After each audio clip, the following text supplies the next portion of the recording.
Jerry est un cultivateur qui vit près du magnifique lac Cebu dans le centre des Philippines. La terre y est riche et abondante. Elle produit tout un éventail de fruits et de légumes, tandis que le lac assure à la population une source abondante de poissons. Jerry et son buffle d'eau travaillent les champs chaque jour, du matin jusqu'à environ 14 heures. Après quoi, son fidèle compagnon prend un repos bien mérité, tandis que Jerry commence son deuxième travail, étudier la Bible avec ses voisins. Vivant parmi la tribu des Téboli, une communauté qui possède une langue et une culture particulière, Jerry est bien accueilli lorsqu'il partage et enseigne le message divin avec cette tribu. Formé à être ouvrier biblique par le pasteur qui l'a conduit au Christ il y a 20 ans de cela, Jerry répand l'Évangile et partage la parole de Dieu par le moyen des études bibliques.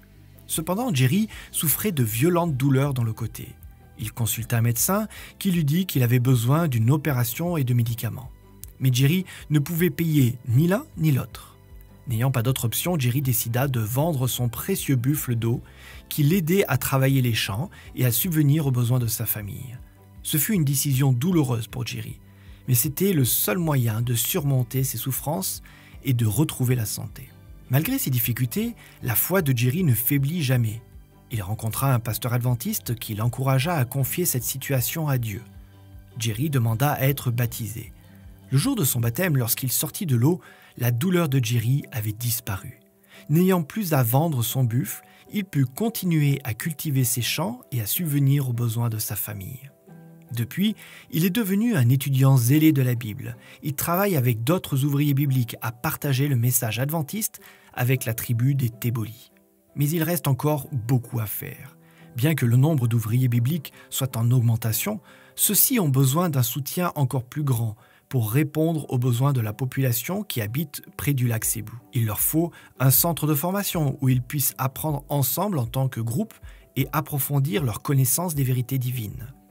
De nombreux membres de la tribu Téboli sont désireux d'entendre l'Évangile, mais il n'y a pas suffisamment d'ouvriers bibliques bien formés pour les instruire. Par nos prières, nos dîmes et nos offrandes de promesses, nous faisons beaucoup pour l'avancement du royaume de Dieu. Les offrandes de promesses sont nos offrandes régulières et systématiques.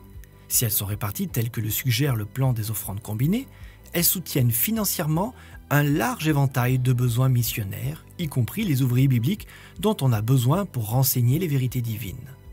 Tandis que nous apportons nos dîmes et nos offrandes de promesses, puissions-nous mettre nos désirs à la dernière place et Dieu à la première.